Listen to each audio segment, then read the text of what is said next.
2,000 years ago, a Chinese philosopher said something his own tradition could never forgive. He said, "You were not born good." He said you were born crooked. And the more you are told to trust your true nature, the more you will break under the weight of failing to. There was a young man named Jian who had read every word of Mencius. He believed what the master had written, that human nature is good, that virtue lives inside us. Every morning, he promised himself he would be patient with his elderly father. Every evening, he had shouted at him again. His father was forgetful now, asked the same questions, told the same stories, and Jian could feel the edge in his voice before he could stop it. Jian believed something was wrong with him. If goodness was natural, why did his patience keep breaking? Why did every small failure feel like proof that he was, somehow, defective underneath? One afternoon, he stopped at an old carpenter's workshop in the market. The carpenter was steaming a piece of wood over a fire, bending it into a curve it did not want to hold. Jian watched him work. The old man looked up. "Do you think this wood was bad before I bent it?" Jian shook his head. "Then why do you look at yourself as if you were?" Jian did not sleep that night. The carpenter's words stayed in his chest like a stone dropped in still water. He tried to argue with them. Mencius had said we were good. Every teacher he trusted had said we were good. But the question would not leave him. Crooked wood, the old man had said, is not broken wood. It is only wood that has not yet been shaped. The next morning, Jian tried to apply what he had learned. He accepted the frame. I am not broken. I am only unshaped. He made rules, counted his breaths before speaking, watched his father with careful, measuring eyes. For a few days it worked. Then, slowly, something turned. Every small slip felt like evidence he was still crooked. He drilled himself harder. He stopped laughing. He became a project he could not finish. One evening, when his father was ill, John sat beside him, counting his breaths, watching himself, managing every word. His father looked at him for a long moment, then said quietly, "You are more distant now than when you were angry." Something in Jian collapsed.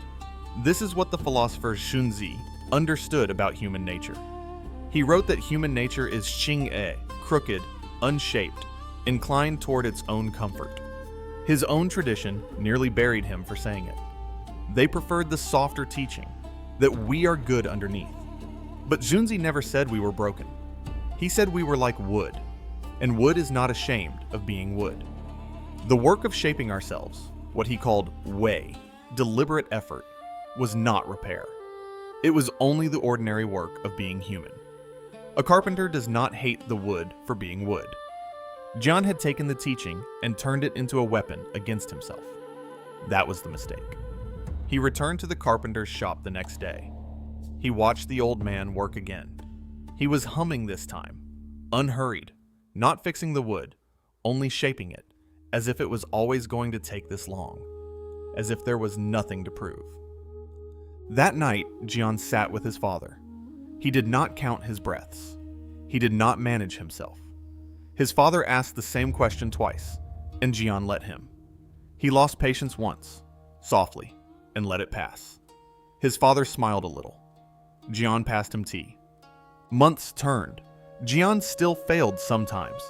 He no longer carried shame when he did.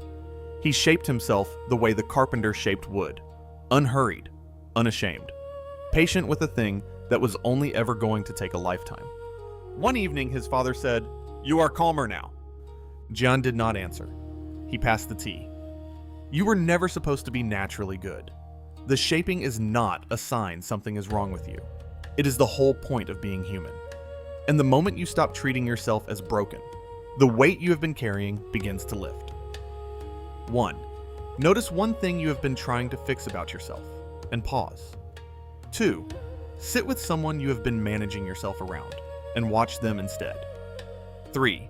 Return to what you would punish yourself for, and do it unhurried. What have you been trying to fix about yourself that might only need shaping instead? Tell me in the comments. Thank you for watching. Somewhere, an old carpenter was still steaming wood over a fire. Crooked wood, he had said, is not broken wood. It is only wood that has not yet been shaped.